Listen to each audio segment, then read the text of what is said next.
चलिए आ जाते हैं आज की क्लास पे। लास्ट क्लास में हमने बहुत आराम से और बहुत सारी चीजें सीखी थी, जैसे कि वैल्यू एडिट क्या हो, वैल्यू क्रिएशन क्या होता है, बेनिफिट एडवांटेज क्या होता है, जिसे हम डिफरेंशिएशन भी कहते हैं, कॉस्ट लीडरशिप क्या होती है इसी का। अब तुम्हारा क्या है, हम आ रहे हैं मार्केट अट्रैक्टिवनेस। इस पे आ रहे हैं मार्केट अट्रैक्टिवनेस। मार्केट अट्रैक्टिवनेस में मैं आपको कई चीजें बताऊंगा, लेकिन मैं पहले क्या करता था, बहुत डिटेल में बताता था।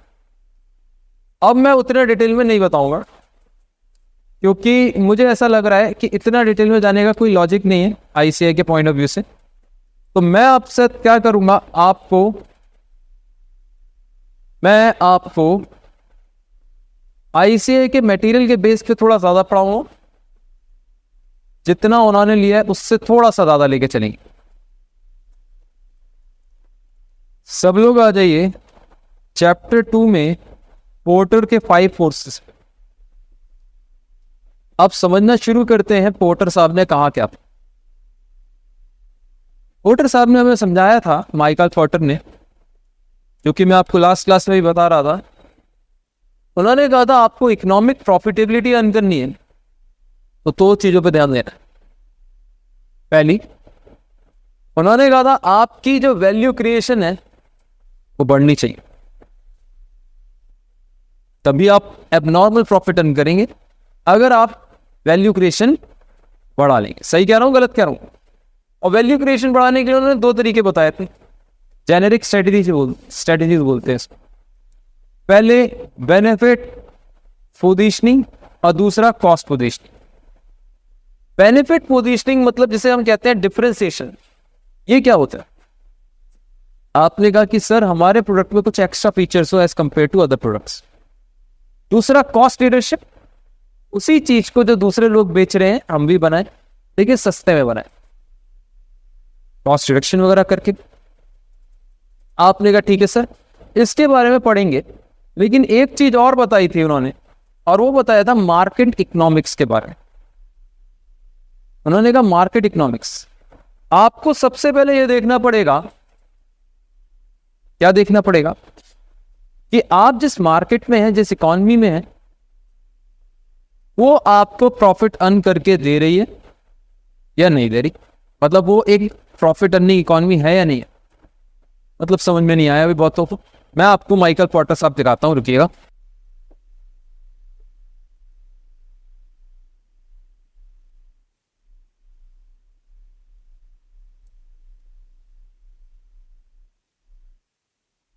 देखिए, आई होप सबको विजिबल है। माइकल पोर्टर साहब ने एक पेपर रिलीज किया था हार्वर्ड बिजनेस रिव्यू में। आई थिंक 2008 का ये पेपर है और 2007 का है, यहाँ लिखा हुआ है। और इस पेपर के हिसाब से इन्होंने 5 फोर्सेस के बारे में डिस्कस किया था। मैं क्या करूंगा, आपकी नॉलेज के लिए और आपकी इन डेप्थ अंडरस्टैंडिंग के लिए ये पेपर मैं आपको वन ड्राइव पे दे दूंगा। वन ड्राइव का लिंक क्लास जब फिनिश होगी उसके एंड में आपको प्रोवाइड कर दिया जाएगा। वन ड्राइव है, जैसे कॉस्टिंग के अंदर वन ड्राइव का एक लिंक है जिससे आप टाइनी URL करके जो है, वैसे इसका एक लिंक दे दूंगा। आप उसको खोलिए, उसमें आपको ये मिल जाएगी, ताकि आपको अगर कभी डिटेल में पढ़ना हो तो आप पढ़ सकते हैं माइकल पोर्टर साहब को। आपकी चॉइस होगी, मेरी तरफ से कोई कंपल्शन नहीं है। कंपल्शन मेरी तरफ से सिर्फ स्टडी मटेरियल पढ़ना है। लेकिन कई बार होता है ना कि कोई चीज हमारा मन किया, समझ में नहीं आया, देखिए कैसे समझना है, और इसके लिए मैं आपको दे दूंगा। एक चीज मैं आपको बोलूंगा, कुछ स्टूडेंट्स जो है वो हिंदी मीडियम के भी होते हैं, तो उनको घबराने की बिल्कुल जरूरत है।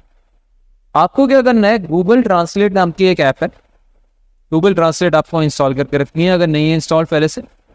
उसमें क्या होगा, नीचे कैमरा का बटन होता है, उस पर कैमरे पे क्लिक करेंगे तो आप किसी के सामने लाएंगे और उसके बाद उस फोटो को खींचेंगे तो वो पूरा ऑटोमेटिकली उसको हिंदी में कन्वर्ट कर देगा। आपको बिल्कुल घबराने की जरूरत नहीं होगी, परेशान होने की जरूरत नहीं होगी कि अगर इंग्लिश समझ में नहीं आ रही। कई बार होता है ना, ये सिर्फ हिंदी मीडियम वालों के लिए नहीं है, ये सब के लिए। कई बार इंग्लिश समझ में नहीं आती कई इंग्लिश मीडियम वालों को भी, तो आप उसके सामने लाई, आप उसको गूगल ट्रांसलेट से ट्रांसलेट करी और आपका आराम से हो जाएगा। क्लियर है? जैसे मैं आपको अपने पे करके दिखा देता हूं, एक सेकेंड।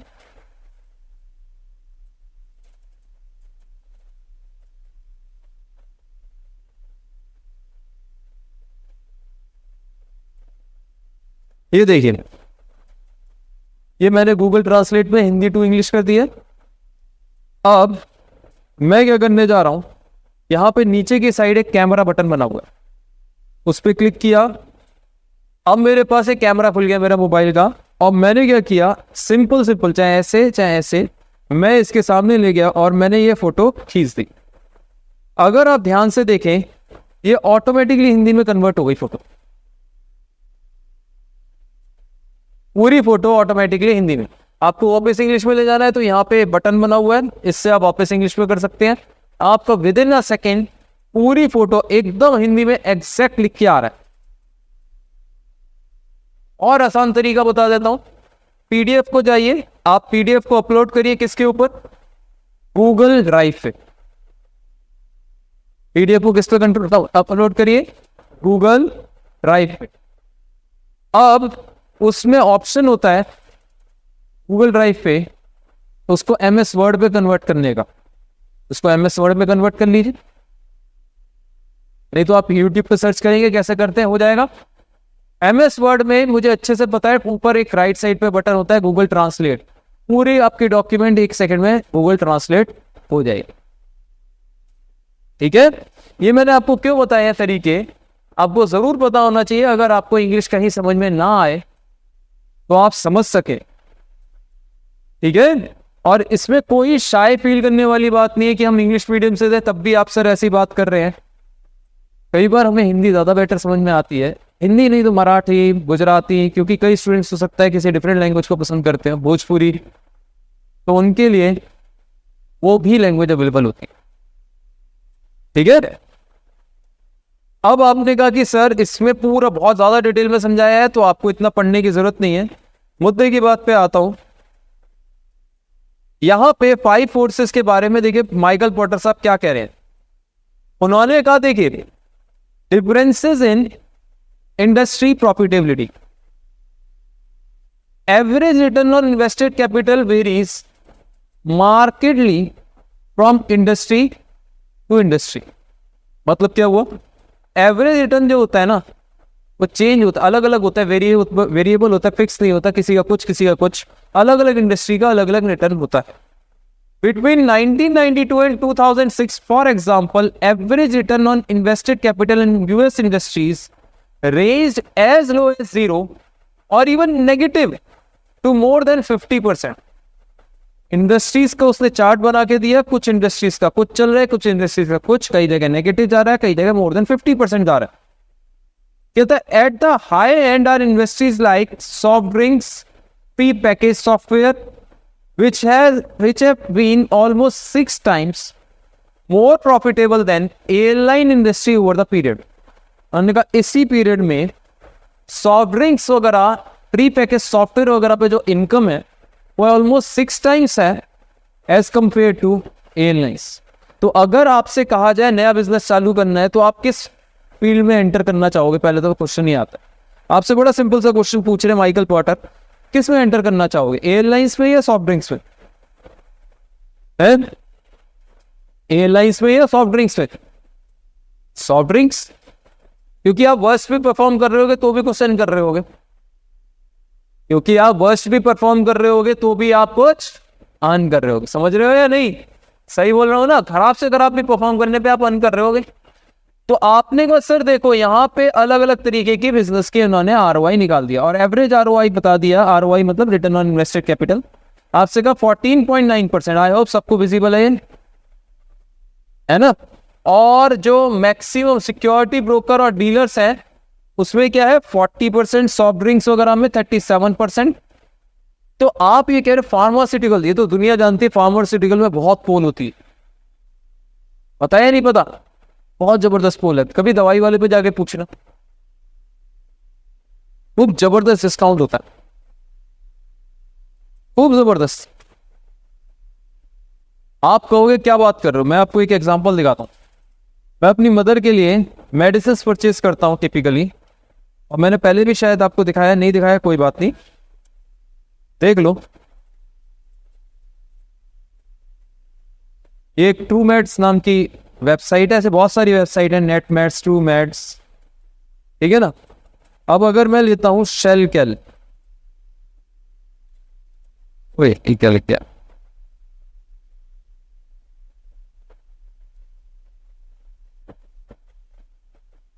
आप ध्यान से देखिए, ये 20% इस पे डिस्काउंट है, ठीक है, और 20% तो सीधा सीधा डिस्काउंट है, और ये 50% चीपर कोई और आ रही है सिप्ला की। उसी चीज पे अगर आप ध्यान से देखें, इस पे ज्यादा डिस्काउंट है, परसेंटेज आप निकालिएगा कितना डिस्काउंट आ रहा है, 62 ओवर 30 अप 195, 30% के अराउंड डिस्काउंट हो गया। आ रहा है कि नहीं आ रहा, सीधे सीधे 30%,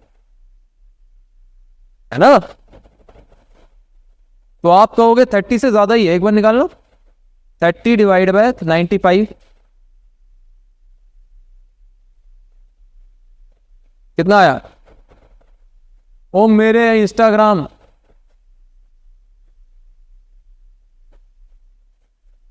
थर्टी डिवाइड बाई 95 इंटू 100 करो, 31 पॉइंट समथिंग। और देखो ये भी सिप्ला की, ये नहीं कि लोकल कंपनी की मैं बात कर रहा हूं, ये नहीं है कि मैं लोकल कंपनी की बात कर रहा हूं। और ये आपको क्या दिखा रहा है, सेम है, element calcium 500 mg, vitamin D और पोला जो भी है, इतनी साइंस नहीं पढ़ी मैंने। और शेलगेल में भी सेम होता है, दिखा देता हूं।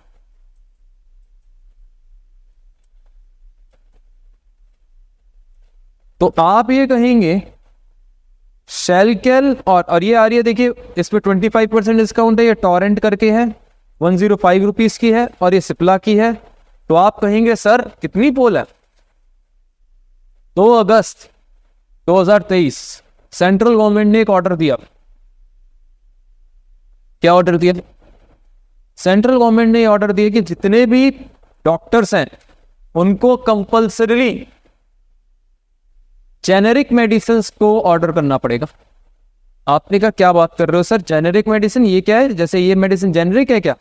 मैंने कहा नहीं, ये जेनेरिक नहीं है दोनों, लेकिन ये सब्स्टिट्यूट है। अब पहले जेनेरिक का मीनिंग समझो। जेनेरिक का मतलब होता है जनरल, जो कोई भी यूज कर सकता है, जनरल कोई भी यूज कर सकता है। हाँ, एक दवाई है पैरासीटामोल, एक दवाई है पैरासीटामोल। अब आपको मैं दिखाता हूं,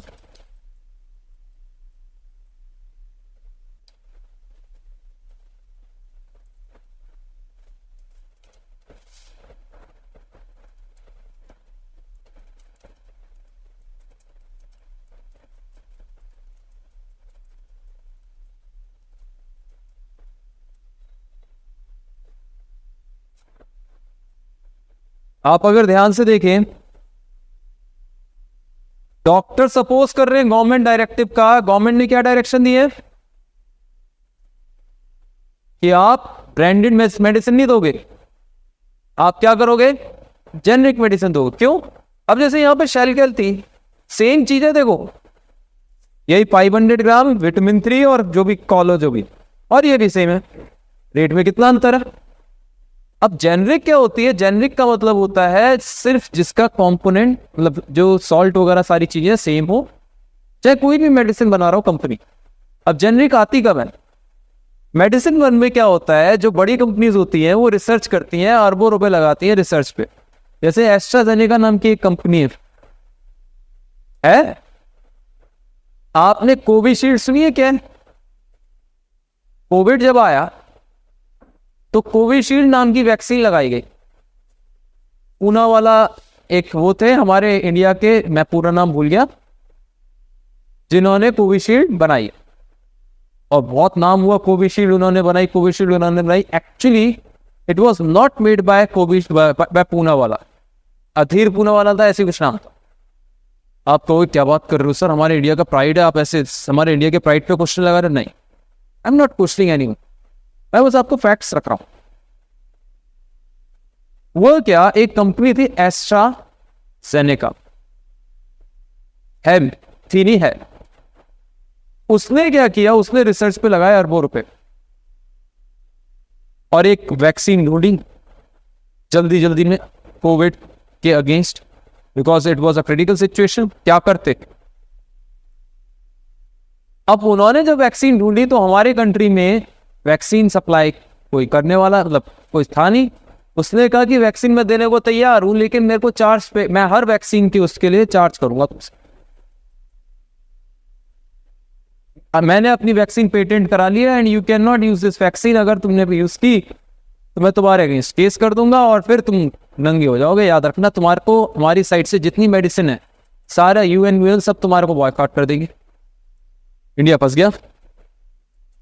इंडिया के पास एक बहुत बड़ी मैन्युफैक्चरिंग फैसिलिटी अवेलेबल थी पूनावाला जी की। पूनावाला जी ने एक बहुत बड़ी अपॉर्चुनिटी ढूंढी। उन्होंने कहा क्यों ना, देखो लोगों का भी भला हो रहा है और उनका भी,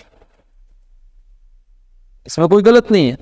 हर कोई मनी अर्न करने के लिए बैठा है, लेकिन दूसरे का भला करके अर्न कर रहा है तो उसमें क्या गलत है नहीं। उन्होंने कहा मैं आपसे फॉर्मूला परचेज कर रहा हूं फॉर एक्स ईयर्स, से 4 ईयर्स। मैं 4 ईयर्स तक आपकी वैक्सीन को मैन्युफैक्चर करूंगा। समझ में आया या नहीं आया? मैं क्या करूंगा, कितने ईयर्स के लिए? 4 ईयर्स के लिए आपकी वैक्सीन को मैन्युफैक्चर मैं करूंगा। मैं जब भी कोई वैक्सीन खरीदेगा, चाहे प्राइवेट चाहे गवर्नमेंट, उसके ऊपर आपको पे करूंगा सर्टेन अमाउंट। मैन्युफैक्चरिंग पे, सेल पे, सब पे रॉयल्टी वगैरह पे करूंगा। बात डील फाइनल हो गई। से 4 साल का एग्रीमेंट हो अगर, तो 4 साल बाद वो प्रोड्यूस नहीं कर सकते पूना वाला। क्यों? गवर्नमेंट ने उसको 20 साल का अगर पेटेंट दे दिया है एस्ट्राजेनेका को कि 20 साल तक कोई और प्रोड्यूस नहीं कर सकता, तो 20 साल तक वो अच्छा खासा कमाएगा। उसके बाद वो फॉर्मूला पब्लिक तो अभी भी है, ऐसा नहीं है पब्लिक में नहीं है, पेटेंट ऑफिस में तो गया ही था, तभी तो पब्लिक हुआ। उसके बाद क्या होगा, आप कोई भी बना सकते हैं और वो तुरंत सस्ती हो जाएगी। जैसे अगर आप देखो, आप कहोगे generic medicine of Crocin and Dolo, आप कहोगे इसका नाम है पैरासेटामोल। नाम अगर सुनाओ, ये जो है इसका नाम होता है पैरासेटामोल, ये होती है जेनेरिक। और इसको हम लोग क्या करते हैं, ब्रांडेड बना देते हैं। मतलब आपने क्या किया, रेस्टोरेंट पे खाना खाने गए, आपने ऑर्डर किया कढ़ाई पनीर, वो गया अंदर किचन में, किचन में से गेट खुला हुआ था, पीछे गया, पीछे वाली शॉप से कढ़ाई पनीर खरीद के लाया, अंदर आया, अपना ब्रांड चिपकाया और आपको खिला दिया। आपको लगा आपने रेस्टोरेंट की कढ़ाई पनीर खाई है। आपने कढ़ाई पनीर कहाँ की खाई थी? पीछे वाली। समझ में आ गया? समझ आया या नहीं आया? वो थी जेनेरिक, कोई भी बना रहा था, उसने अपना ब्रांड लगाया, अच्छे कपड़े पहनाए और बेच दिया। समझ आया? तो जेनेरिक का मतलब जो कोई भी अपने हिसाब से अडेप्ट कर सकता हो। तो आपने इतनी कथा की क्यों सर? कथा की मैंने कॉन्सेप्ट पे आने के लिए। उन्होंने समझाया कि देखो ये जो फार्मास्यूटिकल है ना, इसमें इतनी पोल है, इस सोच भी नहीं सकते, इतनी पोल छुपी हुई है इसमें। तो हर कोई इसमें कूदना चाहेगा कि नहीं कूदना चाहेगा? हर कोई चाहेगा कि नहीं चाहेगा कि यार इसमें कूद के हम भी गंगा ना लें, कहते हैं ना। तो उन्होंने कहा अब नेचुरल सी बात है, इस इंडस्ट्री में कूदोगे तो कमा सकते हो, चांसेस है। तो मार्केट एनालिसिस करना जरूरी है या नहीं? इंडस्ट्री में ये देखना जरूरी है नहीं कि वो इंडस्ट्री अट्रैक्टिव है या अनअट्रैक्टिव। अब समझ में आया या नहीं आया? क्या कहना चाह रहे हैं माइकल पॉटर? माइकल पॉटर कहना चाह रहे हैं आप बस इतनी सी चीज देखो कि वो इंडस्ट्री अट्रैक्टिव है या नहीं है। क्योंकि अगर वो अट्रैक्टिव है, अट्रैक्टिव कब होगी? अट्रैक्टिव कब होगी? जब पैसा आ रहा होगा, जब कमाई आ रही होगी। जब माइकल पॉटर ने दिखाया भी कि प्रॉफिटेबिलिटी आ रही है तो कूद जाओ उसमें, नहीं आ रही तो दूर रहो। अब कई लोगों ने कहा कि सर हम तो पहले से उसमें है, तो अच्छी बात है। अब कई लोगों ने कहा सर नहीं, हम तो पहले से अनअट्रैक्टिव वाली इंडस्ट्री में, हमने तो पहले सोचा ही नहीं था। उन्होंने कहा उसमें भी कोई घबराने की बात नहीं है, उसमें हम स्ट्रेटेजी वगैरह बनाएंगे। क्या बनाएंगे? स्ट्रेटेजी बनाएंगे। क्यों स्ट्रेटेजी बनाएंगे? क्योंकि कहानी सुनते हैं तो नींद आ जाती है, स्ट्रेटेजी बनाने सुनेंगे तो नींद नहीं आएगी, दिमाग चलेगा। अभी तो क्या होगा, मैं कहानी सुना रहा हूं, तो अभी क्या होगा, आती है, इसमें कोई गलत नहीं है। कहानी सुनकर किसको नींद नहीं आती यार, क्योंकि हमारा मन कर रहा होता है यार कुछ तो करें अपने मन से, और यहाँ बैठ के जबरदस्ती सर की शक्ल देखनी पड़ रही है यार। इतने हैंडसम भी तो नहीं हो आप। ऐश्वर्या राय को बैठाते तो देखते भी, कैटरीना कैफ या कोई आलिया भट्ट, तुम्हें देख के क्या करेंगे। चलो, तो आपने कहा कि सर सही बात है, तो उन्होंने कहा कि यार पहला ऑप्शन क्या होना चाहिए, अगर हम एंटर करने जा रहे हैं तो एट्रैक्टिव इंडस्ट्री में एंटर करें, और अगर हम उस इंडस्ट्री में यार, अगर हम उस इंडस्ट्री में से वो एट्रैक्टिव है, तो हमें क्या करना चाहिए, बैरियर वगैरह क्रिएट कर देने चाहिए ताकि नए लोग ना घुस जाए। क्यों ऐसा क्यों होगा, नए घुस गए तो पता चलेगा धीरे धीरे सारी मलाई तो सब खत्म। दो बंदरों की लड़ाई में बिल्ली नहीं, तो बिल्लियों की लड़ाई में बंदर रोटी खा गया था, आया नहीं। यहां पे क्या होगा, यहां लड़ाई चलेगी और पता चलेगा सेम चीज के 100 सेलर हो जाएंगे, हो जाएंगे कि नहीं हो जाएंगे, सारी मलाई खत्म। सही बात है गलत बात है। तो आपने कहा कि सर इस चीज को उन्होंने दोनों सब इंडस्ट्रीज के लिए बताया कि पहले ये देखना है सबसे पहली चीज कौन सी इंडस्ट्री अट्रैक्टिव है और कौन सी नहीं है। तो जो अट्रैक्टिव इंडस्ट्री है उनको क्या करना चाहिए, उन प्लेयर्स को जो उसमें मार्केट में खेल रहे हैं, और जो अनअट्रैक्टिव में घुसे पड़े हैं उनको क्या करना चाहिए, ये समझाया माइकल पॉटर साहब। नाम क्या है उनका, माइकल पॉटर, भूलना नहीं, लिखना जरूर, माइकल ई पॉटर है। हाँ माइकल, फर्स्ट स्पेलिंग गलत नहीं लिखना माइकल पॉटर की, जापानीज स्पेलिंग गलत कर देना। क्या हैरी पॉटर नहीं है ये, माइकल पॉटर, ठीक है, पॉटर पॉटर। चलो अब देखो इधर, अब सबसे कम किसमें, अरे यार एयरलाइंस में, होटल्स में, इसमें है कम। उन्होंने ये उनका एनालिसिस था उनके यहाँ पे, और उन्होंने इस चीज को बहुत ही ज्यादा डिटेल में देखो ये 5 फोर्सेस को सिखाया है। अगर आपके पास थोड़ा बहुत टाइम हो, फालतू का गलत वर्ड है, थोड़ा बहुत टाइम, सॉरी, तो थोड़ा बहुत इसको पढ़ लेना, अच्छा लगेगा। माइकल ई पॉटर साहब ने बहुत अच्छे से समझाया है, मैं आज आपको लिंक दे देता हूं, है नहीं पढ़ना तो आपको स्टडी मटेरियल से, पढ़ना आपने कहां से, स्टडी मटेरियल से। क्यों, नंबर कहां से मिलेंगे, स्टडी मटेरियल। अगर माइकल पॉटर ने कुछ और बोला है और स्टडी मटेरियल ने कुछ और बोला, आप पता किसको फॉलो करोगे, अरे माइकल पॉटर को नहीं करोगे ना,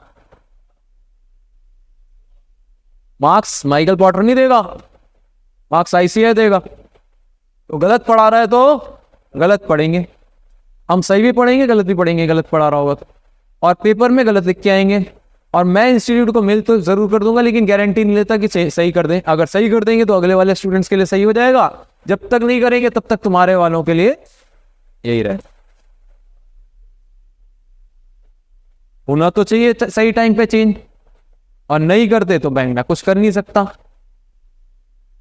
मैं जेन्युइनली बोल रहा हूं, मैं नहीं कर सकता कुछ, मैं मेल कर सकता हूं, मैं उन्हें डांट सकता हूं, समझा सकता हूं, प्यार से बोल सकता हूं, चेंज करें ना करें उनकी इच्छा है। कॉस्टिंग में तो चेंज करा सकता हूं, एसएम का गारंटी नहीं ले सकता, ठीक है ना। ये देखो अब इन्होंने 5 फोर्सेस ऐसे डील किए पेज 2.28 पे। तो आज आपको घर जाके 5 फोर्सेस पढ़नी है। 5 फोर्सेस आईसीएन ने जो बोली है वो क्या बोली है इंडस्ट्री के अंदर, देखो ये माइकल पॉटर की ओरिजिनल बुक में से मैंने स्नैप ले रखा है, इमेज ले रखी, जो उन्होंने जब पहली बुक लिखी थी उसकी है। तो उन्होंने क्या बोला है, उन्होंने कहा देखो 5 फोर्सेस क्या होती हैं। पहली नहीं यार वो अब अनफॉर्चुनेटली नहीं रहे, अनफॉर्चुनेटली माइकल पॉटर अब नहीं है।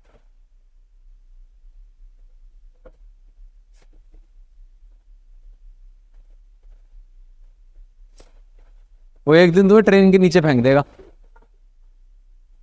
कहेगा चला जरा घूमने चलते हैं, तो मैं ट्रेन के नीचे मैं बोल रहा हूँ ना फेंक देगा, और फिर कहेगा कि चल ऊपर जाना था, मैं लेट हो गया, तू पहले हुआ।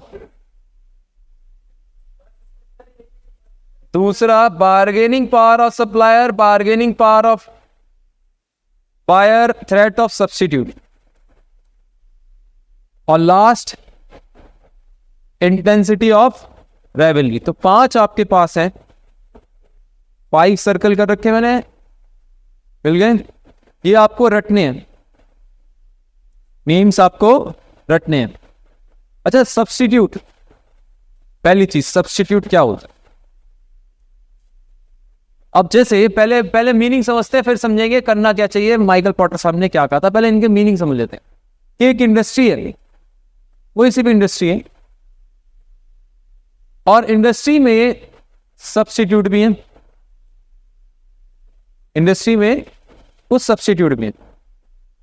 आपने कहा सब्स्टिट्यूट क्या है, मतलब उन्होंने कहा कि देखो आप ऐसा सोचो,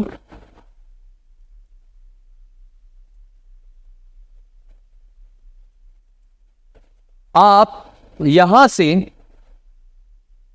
घर जाते हो, ट्रेन है, जहां के भी आप ट्रेन जाती है, ट्रेन का जो कॉम्पिटिटर है मेन, वो ट्रेन है। ट्रांसपोर्ट का व्हीकल वही है। अब आपने कहा वो कैसे है, शताब्दी, राजधानी, और भी है बहुत सारी, जो भी है, वंदे भारत, क्या है, वंदे मातरम, जो भी है, मतलब नाम तो पता है मेरे को, वंदे भारत है शायद, और भी है, तुरंतो वगैरह। तो कहना यह है कि आपकी एक नॉर्मल एक्सप्रेस ट्रेन की ये कॉम्पिटिटर्स, ट्रेन का कॉम्पिटिटर ट्रेन है, लेकिन ट्रेन का सब्स्टिट्यूट बस है। अब आपने कहा अंतर क्या है, कॉम्पिटिटर या सिमिलर प्रोडक्ट होता है जो सेम कैटेगरी में आप, लेकिन भगवान ना करे आप कभी जा रहे हो और आपको टिकट नहीं मिली और आपको अर्जेंट जाना है, तो अब आप क्या करोगे, बस से चले जाओ। भाई टैक्सी कर सकते हैं, लेकिन उसमें एक्सपेंस बहुत ज्यादा आ जाता है। मैं एक नॉर्मल पब्लिक ट्रांसपोर्ट की बात कर रहा, ऐसे तो अपनी कार से चले जाओ, स्कूटर से चले जाओ, साइकिल चला के चले जाओ, पैदल चले जाओ, वो भी तो है। जाओ मत, सोते रहो। लेकिन पॉइंट सिंपल सा जो मुद्दे का था वो था कि अगर जाना है, पब्लिक ट्रांसपोर्ट से जाना है, तो ट्रेन का सब्स्टिट्यूट क्या है, बस, या प्लेन भी हो सकता है। और ट्रेन का सिमिलर प्रोडक्ट क्या है, ट्रेन। अब आपने कहा सर ये क्यों बताया, माइकल पॉटर साहब ने यही एग्जांपल दिया था एग्जैक्टली, ट्रेन का बस। उन्होंने कहा एक बात सोचो, मुझे एक थ्रेट जो आता है मेनली आता है सिमिलर प्रोडक्ट से। किससे आता है, सिमिलर प्रोडक्ट्स। आपने कहा शू का थ्रेट है, शू मेन थ्रेट किससे आ रहा है, शू का थ्रेट है, शू। उन्होंने कहा ये सोच गलत है। माइकल पॉटर कहते हैं कि देखो आज आप शू पहन रहे हो, सही है, आपने भी पहने, आपने भी पहने, आपने भी पहने, सबने पहने, कईयों ने नहीं पहने, लेकिन सैंडल भी शू का सब्स्टिट्यूट बन सकता है। आज मैं फॉर्मल शूज पहनता हूं ऑफिस में, क्लास में आता हूं पूरी प्रॉपर ड्रेस हो क्या, क्योंकि because I am a professional. आपको इजाजत है अनप्रोफेशनल वे में आने की, मुझे नहीं है। बहुत लोग नहीं आते, वो उनकी इच्छा है, but being a professional I am suppose to be in professional dress, whether not I am in an office or somewhere else. Being a professional, जब मैं किसी भी प्रोफेशनल जगह पे जाऊंगा, I need to be in an professional dress, otherwise तो मेरे को कभी अंतर ही पता नहीं चलेगा कि मैं घर के कपड़े कब पहन रहा हूं, घूमने कब जा रहा हूं, वर्क पे कब जा रहा हूं। सही बात है या नहीं है। तो आपने कहा I need to be in professional dress. अब shoe is a professional dress, है ना, जो भी डर्बी या ऑक्सफोर्ड शूज होते हैं। आपने कहा कि सर आप कहना क्या चाह रहे हो अगर मेरा अभी जरूरत नहीं है तो मेरे को सैंडल्स पहनने की जरूरत नहीं है, स्लीपर्स पहनने की जरूरत नहीं है। आपने कहा ठीक बात है, क्योंकि आप प्रोफेशनल ड्रेस। लेकिन अगर मेरे को कभी जरूरत पड़ी तो मैं वो पहन के चल सकता हूँ या नहीं चल सकता हूँ? चल सकता हूँ। काम चलेगा या नहीं चलेगा? काम चल जाएगा। शू फट जाए, चप्पल पहन ली, काम चल जाएगा कि नहीं? उन्होंने कहा बात तो ठीक है, लेकिन अब लोगों ने इस चीज को अंडर एस्टिमेट करना शुरू कर दिया। सब्स्टिट्यूट कैसे अंडर एस्टिमेट किया? लोगों ने सोचा यार मेन प्रोडक्ट सिमिलर प्रोडक्ट पे ध्यान देंगे, क्योंकि कोई ऑफिस में वैसे कपड़े तो पहनेगा नहीं। लेकिन धीरे धीरे क्या हुआ, लोगों ने नॉर्मल कपड़े भी पहनने शुरू कर दिए, ऑफिस पहनने शुरू कर दिए। तो जो सब्स्टिट्यूट था वो मेन के लिए खतरा बनने लग गया। सब्स्टिट्यूट क्या होता है? सिमिलर नहीं होता, काफी कुछ वैसा होता है लेकिन सिमिलर नहीं होता। पेन के लिए पेंसिल, क्या पेन का सब्स्टिट्यूट पेंसिल है? हाँ। क्या पेन का सिमिलर प्रोडक्ट है पेन और पेंसिल? नहीं। पेन का दूसरा जेल पेन का हो जाएगा, बॉल पेन या इंक पेन। सही बोल रहा हूं या गलत बोल रहा हूं? लेकिन सब्स्टिट्यूट कौन सा होगा? जो सिमिलर है, सिमिलर नहीं है मतलब थोड़ा सा अलग है, कुछ भी थोड़ा सा अलग है। समझ गए कि नहीं समझ गए मेरा? अब आप सर बात तो सही कह रहे हो। तो उन्होंने कहा पहली बात तो सब्स्टिट्यूट और सिमिलर प्रोडक्ट में डिफरेंस समझ लो। और उन्होंने कहा ये मत सोचो कि सिर्फ सिमिलर प्रोडक्ट ही कैप्चर कर सकते हैं तुम्हारे बिजनेस को। एक जमाना था डीवीडी बहुत चलती थी, डीवीडी बहुत चलती, पेन ड्राइव आई। लोगों ने कहा ये तो हमारी डीवीडी को नहीं हिला पाएगा। मोजर वीर ओवर कॉन्फिडेंट हो गया, मोजर वीर ओवर कॉन्फिडेंट हो गया। उन्होंने कहा ये तो डेटा कॉपी करने के लिए बहुत छोटी होती थी उस समय, मतलब पेन ड्राइव। उन्होंने कहा इस पे से डिलीट कर सकते हैं, बेकार हो जाएगी, डीवीडी की क्वालिटी अच्छी होती है। पता चला धीरे धीरे करके डीवीडी आज कोई यूज नहीं करता। शायद आपके यहाँ डीवीडी प्लेयर भी ना हो, है ना? शायद बोला है, हर चीज को काटने की जरूरत नहीं होती। सही बात है यार, हर बात को काटोगे तो कैसे काम चलेगा यार? शायद आज की डेट में आपके पास डीवीडी प्लेयर भी ना हो। पॉइंट इज डीवीडी को आज की डेट में एक ऐसे प्रोडक्ट ने जो उसका कंपैरेटिव नहीं था उसने हिला के रख दिया। तो थ्रेट कहते हैं इसको। आपने कहा कि सर वो कब हो जाता है? उन्होंने कहा कि देखो अगर सब्स्टिट्यूट बहुत सस्ता हो हमारे नॉर्मल प्रोडक्ट्स है, जो सिमिलर प्रोडक्ट्स हैं जो हमारे सारी इंडस्ट्री में मार्केट प्लेयर्स बेच रहे हैं, सब्स्टिट्यूट का प्राइस बहुत कम हो तो क्या होगा? इसका थ्रेट बहुत हाई हो जाएगा। और जितना ज्यादा वो अंतर होगा प्राइस का उतना ज्यादा थ्रेट बढ़ता चला जाएगा। आज की डेट में देखो, पहले जो घड़ी पहनते थे लोग वो पहनते थे एनालॉग। एनालॉग का मतलब होता है जिसमें डायल बना होता है। समझ गए कि नहीं समझ गए? आज ये जो बोट वगैरह कंपनी आई, उन्होंने डिजिटल जो बच्चों की वॉच होती थी, पूरा मत मानना मैं सही बात बोल रहा हूं, डिजिटल वॉचेस पहले क्या होती थी? बच्चों की वॉचेस को हम कहते थे डिजिटल वॉचेस, छोटे बच्चों के लिए। और जो प्रोफेशनल्स या ह्यूमन बीइंग जो नॉर्मल होते थे, जो बड़े होते थे, उनके लिए होती थी डायल वाली एनालॉग वॉच। उन्होंने क्या किया? हर हाथ में डिजिटल वॉच दे दी। बस दो तीन चीजें एक्स्ट्रा लगा दी कि ये दौड़ोगे तो हो जाएगा। इसमें घड़ी लगा दी, इसमें घड़ी के साथ फोन लगा दिया और एक अच्छी चीज और लगा दी कि लो हो गया। अब क्या है, प्रोफेशनल्स जो होंगे वो तो आज भी क्या पहनेंगे? एनालॉग। प्रोफेशनल्स आज भी क्या पहनेंगे? अगर पहनेंगे तो क्या पहनेंगे? एनालॉग। मैं देखो इसी बहाने में कई चीजें सिखाता भी जा रहा हूं। रियल लाइफ में ड्रेसिंग सेंस, रियल लाइफ का ड्रेसिंग सेंस भी सिखाता जा रहा हूं। जो प्रोफेशनल होगा वो क्या पहनेगा? एनालॉग। और जो सब्स्टिट्यूट बना वो क्या था? Digital watches. लेकिन पता ही नहीं चला कब कैप्चर कर दी उसको, एनालॉग को। आज क्या है, जो बड़ी कंपनीज है वो पता है क्या करती है? बहुत स्मार्ट है वो, तुमसे ज्यादा तेज है वो। मेन एनालॉग रखती है, मेन जो है रोलेक्स वगैरह मेन एनालॉग रखती है। और उसमें कन्वर्टेबल होती है कि वो डिजिटल भी दिखा सकती है या डिजिटल से भी कनेक्ट हो सकती है। तो सबसे ज्यादा स्मार्ट है, समझे। तो आपने कहा जितना सस्ता होगा, डिजिटल वॉच सस्ती नहीं, और सस्ते में आप कोई एनालॉग खरीद के देखो, बड़ी महंगी आती है। अच्छी एनालॉग बहुत महंगी आती है, और अच्छी डिजिटल है मैकेनिकल होती है ना, बहुत महंगी आती है। हाँ वही तो मैं कह रहा हूँ, वो कई तो इससे होती है, पल्स से चलती है, कई कई अलग अलग तरीके से चलती हैं। पॉइंट क्या है, वो बड़ी महंगी आती है, और डिजिटल वॉचेस जो आती है बड़ी सस्ती आती है। तो प्राइस रिलेशनशिप बहुत अंतर था, प्राइस में बहुत अंतर था, इस चक्कर में लोग शिफ्ट कर सकते हैं। तो अगर प्राइस का बहुत ज्यादा अंतर है, दूसरी चीज buyer propensity to substitute. Buyer propensity to substitute क्या मतलब, बायर भी चाहता है चेंज करना,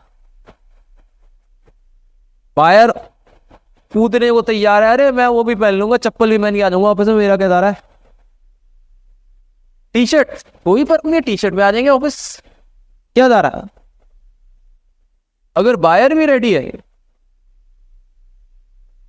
तो बड़ी। और ये पता है कब हुआ सबसे ज्यादा इंपैक्ट आया, कोविड के बाद। जो लोगों के स्टाइल से पूरी तरीके से फैशन स्टेटमेंट थी, कबाड़ बन गई। बुरा मत मानना, आज लोग कुछ भी पहन के ऑफिस जाना चाहते हैं, क्यों, वर्क फ्रॉम होम की आदत लग गई। पूरे दिन तो वो पहने पड़े थे पजामा, ऑफिस क्या खाक जाओगे तुम। सही बोल रहा हूँ, बोल रहा हूँ, मीटिंग है तो ऊपर टाई लगा ली, नीचे पजामा पहनने पड़े हैं, बॉक्सेस पहन के बैठे हुए हैं। तो आपने कहा कि सर उन्होंने कबाड़ बना दिया सर, सच्चाई है। तो buyer propensity to substitute, buyer तो आज कूदने को तैयार है कि कुछ भी कपड़े पहन के चले जाओ, सस्ते सस्ते, क्यों महंगी खरीदे। पहले जो प्रोफेशनल ड्रेस थी वो क्या थी, पूरी कोट पैंट टाई वगैरह। आज कौन पहनना चाहता है, सब चेंज करना चाहते, पैसे भी बच रहे। तो अगर सब्स्टिट्यूट है और आदमी कूद के चेंज करना चाह रहा है, तो बहुत बड़ा थ्रेट है एक इंडस्ट्री के लिए। मान लो कोई भी इंडस्ट्री है, कोई भी इंडस्ट्री, फैशन है, जब पजामा ज्यादा चल जाएंगे तो फैशन कहाँ टिकेगा। खूब कमा रही है वो, मान के चलो खूब अट्रैक्टिवनेस है, लेकिन लोगों ने पजामास पहनना शुरू कर दिए, समझे या नहीं समझे। तेल लेने की फैशन इंडस्ट्री, बायर भी शिफ्ट होना चाह रहा हो सस्ते में, पजामास में आती क्या कॉस्ट है। सही बात बोल रहा हूँ या गलत बोल रहा हूँ, आपने कहा सही बात है सर।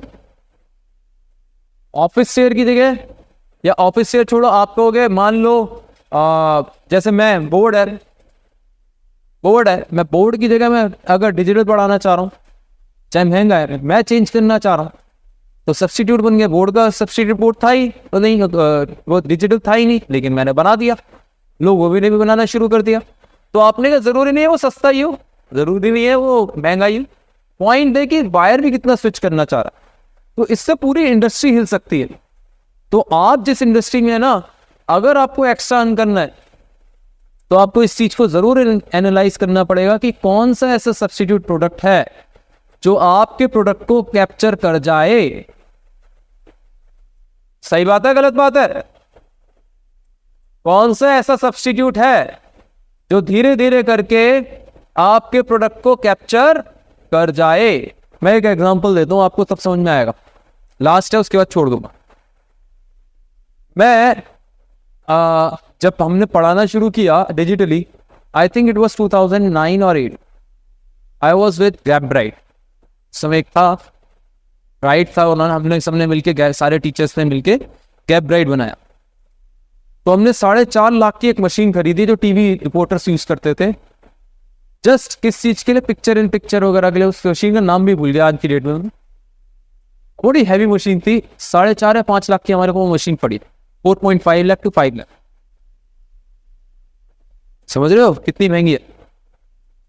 अब आप कहोगे सर उस मशीन का यूज क्या था, मतलब मेरी फोटो इधर आए और इधर स्क्रीन जिस पे मैं पढ़ा रहा हूं, और ऊपर नीचे थोड़ा टीवी न्यूज वगैरह की तरह हम कुछ भी कर सके, 4 लोग एक साथ आ सके, इस तरीके से।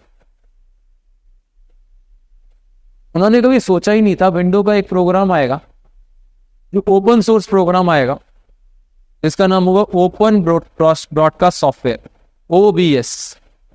ओपन सोर्स कौन सा होता है? मतलब ऐसे कोड जो कोई भी यूज कर सकता है, उसको चेंज भी कर सकता है, उसको अमेंड करके अपने हिसाब से बना भी सकता है।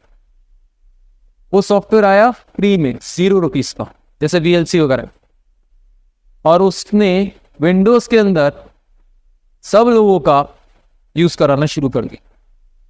सब्स्टिट्यूट था, लोगों को पहले पता नहीं चला, लोग घबराए, हम भी घबराए, पता नहीं फंक्शनिंग सही होगी। प्राइस का डिफरेंस 0 और 4 लाख। हमने सबने 1 मिनट में उसको स्विच कर लिया। फिर प्रोपेंसिटी थी चेंज करने की, हम पे क्या जा रहा है? जियो आया, सब कूद के चेंज हो गए ना, हो गए, है नहीं? उस समय 4G was not substitute of 2G 3G, क्योंकि फोन कंपेटेबल ही नहीं थे। लोगों ने कहा हम चेंज कर जाएंगे, हैंडसेट खरीद लेंगे, फ्री में मिल रहा है, समझे? तो सिमिलर नहीं थे प्रोडक्ट 2G 3G के 4G। अगर थोड़ा पता हो, 4G कंपेटेबल फोन बाद में आए थे, फिर 5G आए। बात समझे क्या कहना चाह रहा हूं? तो सब्स्टिट्यूट का थ्रेड बड़ा ध्यान से देखो, चाहे आप जिस मर्जी इंडस्ट्री में हो। नहीं तो पता चलेगा तुम तो कूद के पहुंचे उस इंडस्ट्री में, सब्स्टिट्यूट खा गया, तुम बाद में रोए बैठे हो कि आप कहां से कमाए। तो उन्होंने कहा सब्स्टिट्यूट का ध्यान रखो। ऐसे इन्होंने 5 फोर्सेस बताई जो मार्केट फोर्सेस हैं, जो मार्केट इकोनॉमिक्स डिसाइड करते हैं। नेक्स्ट क्लास में बाकी रिमेनिंग 4 फोर्सेस पढ़ेंगे। आज के लिए इतना ही। आज के लिए टाटा, बाय बाय।